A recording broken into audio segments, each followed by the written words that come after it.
update ng bayan, maasahan anumang panahon.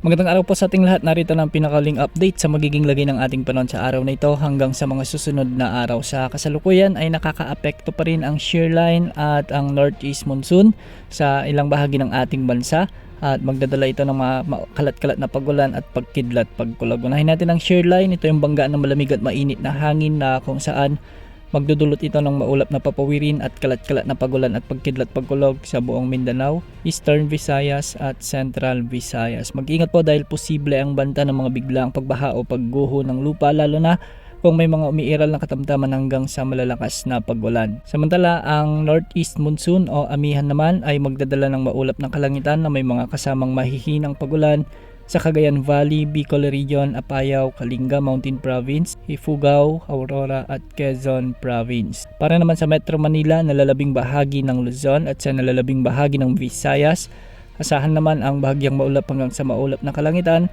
na may mga kalat-kalat na mahihinang pag-ulan. Dulot pa rin ito ng amihan o Northeast Monsoon.